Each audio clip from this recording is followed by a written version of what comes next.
ఇంకా అప్పుడే ఆయన ఇక్కడ బియర్ తాగుతున్నాడు, 3-4 బీర్లు తెచ్చుకున్నాడు. ఏ రోజు? సద్దుల బతుకమ్మ రోజు. ఆ రోజే నేను పువ్వులు కొని బతుకమ్మకి చేసి చీర తెచ్చుకోవడానికి తాగుతున్నాడు. డస్ట్బిన్ లో బీర్లు ఉండే.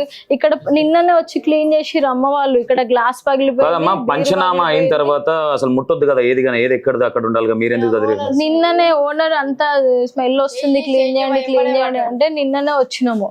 ఓకే, అయింది.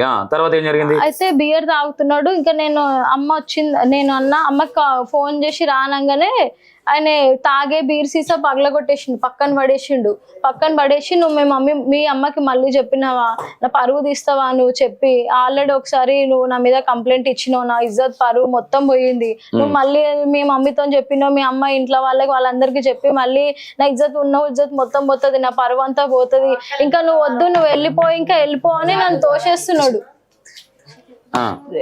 ఇంకా 3-4 ఉన్నాయి ఇట్లాంటివి.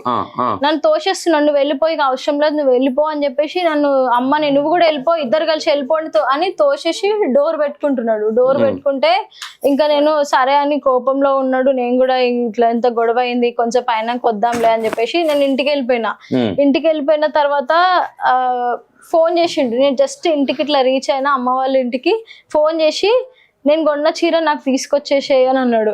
నేను కొన్న చీర నాకు ఇచ్చేసేయి, నాకు తీసుకొచ్చేసేయి అని అంటే, మళ్ళీ ఎందుకు ఆయనకి ఇష్టం లేదేమో, ఆయన లేకుండా నేను ఇక్కడ ఒక్కదాన్ని ఆడుకోవడం ఆయనకి ఇష్టం లేదేమో అని చెప్పేసి చీర నేను రాను అమ్మతో పంపిస్తా అని చెప్పేసి మా అమ్మతోని చీర పంపించేసిన. నేను చీర పంపించేస్తే అప్పుడు 8:30 సంథింగ్ అవుతుంది. అమ్మ చీర తీసుకొని ఇచ్చేసింది.